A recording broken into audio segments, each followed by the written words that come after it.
Il y a, dans les bois de Brumechêne, une maison que personne ne mentionne vraiment. Pas par oubli, plutôt par prudence.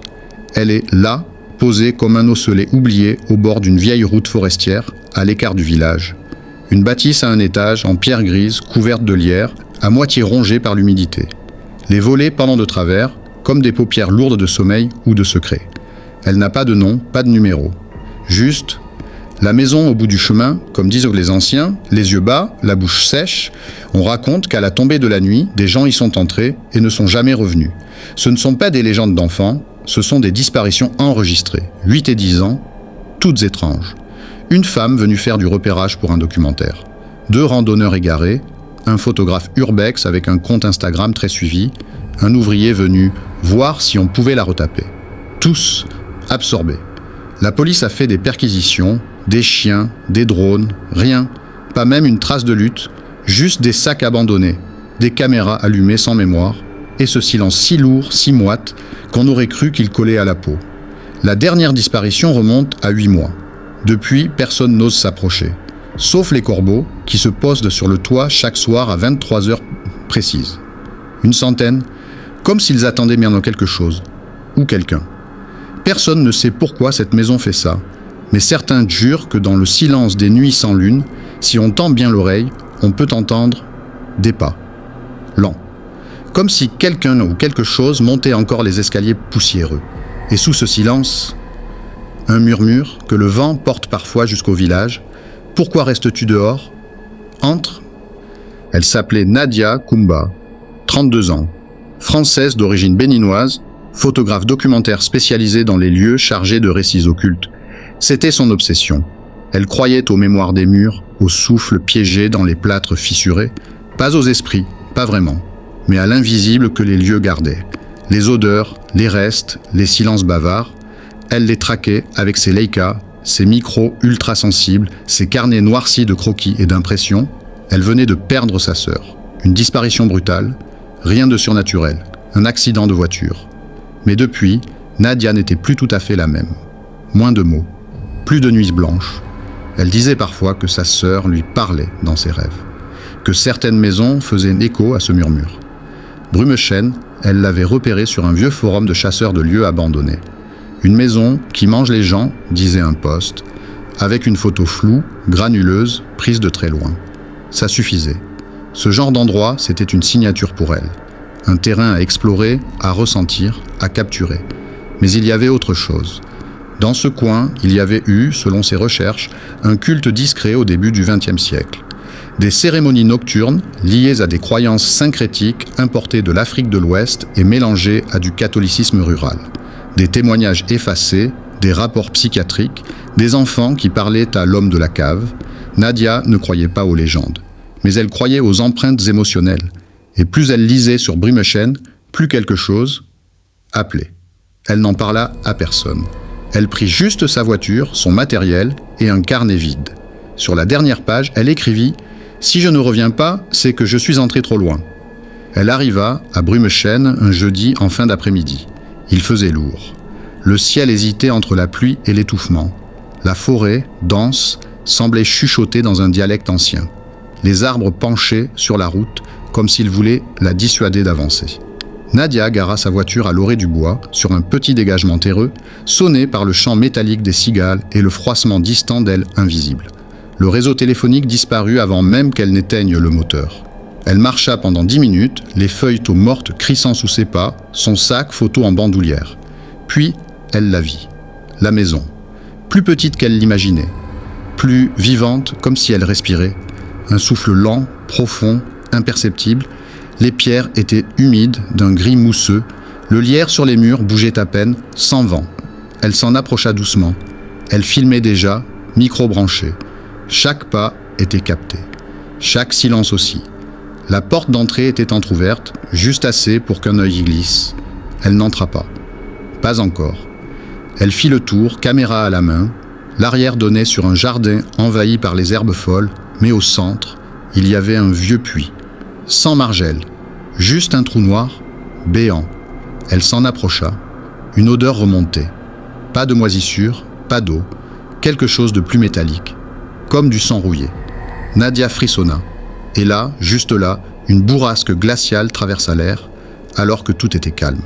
Puis, un son, enregistré sur son micro, mais qu'elle n'entendit pas tout de suite, une voix, faible, femme. « Tu m'entends » Elle se redressa d'un coup, les sens en alerte. Personne. Pas un oiseau. Pas un souffle. Juste la maison derrière elle, plus sombre qu'avant. Elle s'assit un instant au pied d'un arbre, perturbée. Elle écouta la bande audio, et le frisson fut immédiat, car la voix n'était pas qu'un murmure. Elle connaissait cette voix. C'était celle de sa sœur. Les battements de son cœur changèrent de rythme. Elle recula, puis, doucement, elle s'approcha à nouveau du puits. Elle tendit l'oreille. Rien. Mais, sur le rebord, il y avait maintenant quelque chose. Un carnet, trempé, le même modèle que celui de Nadia. Elle n'avait rien posé là. Elle n'avait pas crié. Mais son souffle s'était brisé net. Le carnet était exactement comme le sien. Couverture noire en simili-cuir, coin usé, élastique décousu, sauf qu'il était trempé, gonflé d'eau et couvert d'une fine couche de boue séchée. Nadia l'ouvrit avec hésitation. L'odeur qui s'en dégagea était celle du vieux cuir moisi mêlé à un parfum très léger d'encens brûlé, le même que celui que sa sœur utilisait autrefois dans leur chambre d'ado. À l'intérieur, pas d'écriture récente, juste des dessins au crayon, des escaliers, des portes closes, des silhouettes sans visage. Sur l'une des pages, une phrase griffonnée revenait plusieurs fois. « Ce n'est pas une maison, c'est un passage ». Elle releva les yeux, fixant la bâtisse. Son appareil photo captait toujours. Elle zooma sur une des fenêtres de l'étage. Les volets roubattants grinçaient lentement malgré l'absence totale de vent. Et, dans l'encadrement noirci, pendant une fraction de seconde, une silhouette, noire, fine, immobile. Elle cligna des yeux, disparut. Elle vérifia la vidéo sur son écran, rien. Juste un grésillement dans l'audio. Mais ses tripes hurlaient qu'elle n'était plus seule. Nadia se leva et fit le tour du puits, tremblante. Puis, une odeur lui monta aux narines. Une odeur de lait tourné et de terre fraîche, âcre et humide. Elle se retourna brusquement. Une chaîne de cloches rouillées pendait maintenant au-dessus de la porte d'entrée. Elle n'était pas là plus tôt, ou alors elle ne l'avait pas vue, mais c'était impossible. Elle avait filmé. Une brise passa, les cloches tintèrent très lentement. Un son lourd, presque douloureux, comme si chaque vibration venait de loin ou de dessous. Le soir approchait, la lumière déclinait, les feuilles à dents mortes commençaient à bruire plus fort sous ses pieds, comme si quelqu'un marchait en même temps qu'elle. Elle se retourna à nouveau, rien. Mais le bruit ne cessait jamais tout à fait. Il était dans sa tête, ou sous la terre. Elle se força à revenir vers la maison. Il fallait entrer, documenter, comprendre. Ce n'était plus un simple reportage. C'était devenu personnel, presque intime. La porte s'ouvrit en grinçant doucement, comme si la maison attendait sa décision. Un souffle tiède s'échappa de l'intérieur, chargé de poussière, d'humidité et d'un parfum très discret de bois brûlé. Elle entra. Le parquet gémissait, les murs, couverts de taches noires, semblaient pleurer lentement du liquide sombre. Une voix enregistrée sur son micro s'éleva, très faible. « Nadia, viens !» Son cœur se figea, car cette fois, elle l'avait entendu à voix nue, dans ses oreilles, pas dans l'appareil. Et la maison, derrière elle, referma la porte, sans bruit. Il faisait plus chaud à l'intérieur. Pas une chaleur agréable, non. Une moiteur étouffante, comme si la maison transpirait. Les murs pulsaient doucement, avec un bruit presque organique, à peine audible, comme un battement très lent. Chaque pas de Nadia faisait gémir le plancher, mais parfois, elle entendait un autre pas. En réponse, un dixième de seconde plus tard, identique. Écho ? Non. Présence.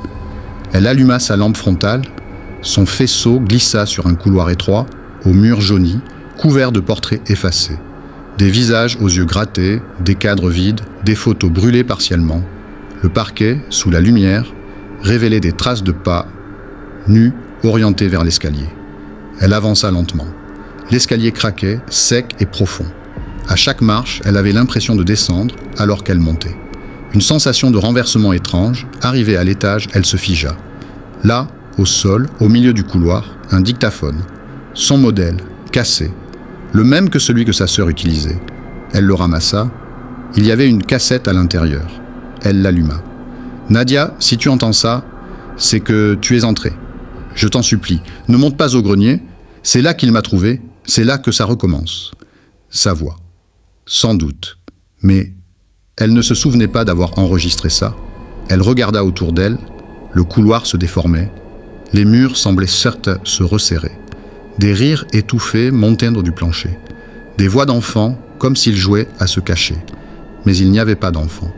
Un miroir au mur capta sa lumière. Elle s'approcha. Ce qu'elle vit la figea. Son reflet n'était pas synchronisé. Elle leva la main. Le reflet la regardait, mais ne bougeait pas. Puis, très lentement, il sourit. Un sourire étranger, trop large, faux, comme un masque mal ajusté. Elle recula, paniquée, et se cogna contre une porte entr'ouverte. Le grenier. Tout son corps criait de ne pas y aller. Mais ses jambes avançaient, involontairement, comme si quelqu'un la poussait de l'intérieur. Elle gravit les marches. Une odeur immonde de rance et de plâtre mouillé s'en dégageait. Chaque pas était plus lourd. À mi-chemin, elle entendit à nouveau cette voix. « Nadia, c'est moi. Aide-moi à sortir. Tu dois le voir. » Elle arriva dans un grenier noir, sauf pour une unique ampoule qui pendait au centre, clignotant lentement. Sous la lumière, un cercle de sel brisé. Et à l'intérieur, une silhouette agenouillée, le visage contre le mur. Nadia approcha. « Sœur ?» La silhouette tourna la tête. Lentement, c'était elle-même. Mais plus pâle, plus maigre, les yeux noirs. Et quand la bouche s'ouvrit, ce n'est pas une voix humaine qui sortit, mais un cri étouffé, comme une radio qui hurle dans une cave inondée. La porte se referma derrière elle, et la lumière s'éteignit. Le noir était total. Pas une lueur, pas un son. Même sa respiration semblait avoir disparu. Le sol sous ses pieds avait changé, plus dur, plus froid, plus loin, comme si elle flottait à quelques centimètres du réel. Nadia tendit la main dans le vide, cherchant le mur, un objet, quelque chose de tangible. Ses doigts frôlèrent au l'air, puis une texture chaude et humide, comme une joue humaine, mais trop molle, et elle pulsait, elle hurla, aucun son ne sortit. Le monde avait été avalé. Puis, une lueur rouge, fine, suinta par une fente dans le mur. Elle s'approcha, tremblante. Une brèche, une fissure dans la maison elle-même. Elle s'y colla, l'œil grand ouvert. De l'autre côté, un couloir sans fin, rempli de copilots d'elle, debout, inerte. Tous les regards tournés vers elle. L'une d'elles leva lentement la main et posa un doigt sur sa bouche. Chut! Un bruit sourd éclata dans son oreille gauche, comme un tambour dans une tombe. Puis, plus rien. Quand la gendarmerie retrouva sa voiture 3 jours plus tard, tout était intact, caméra, affaires, carnet. Le dernier enregistrement audio s'arrêtait net après 2 mots. « Je suis ». Son corps ne fut jamais retrouvé. Mais certains habitants du village jurent que certains soirs, juste après la tombée de la nuit, une lampe s'allume à l'étage dans la vieille maison. Et que, derrière la fenêtre, quelqu'un filme. 6 mois plus tard, un homme se présenta au poste de gendarmerie de la commune. Cinquantenaire, accent parisien, regard fuyant. Il tenait une enveloppe CRAF et disait être l'oncle de Nadia. Il voulait rouvrir l'enquête, affirmait avoir reçu un colis, posté depuis Brumchen, daté de 2 jours seulement. À l'intérieur de l'enveloppe, une carte SD, un ruban de cheveux noirs noués et un dessin. Sur ce dessin, maladroitement tracé au crayon gras, on reconnaissait le puits. Mais tout autour, des silhouettes floues, des visages barrés, des cercles enchevêtrés, comme des glyphes ou des symboles d'un rite oublié.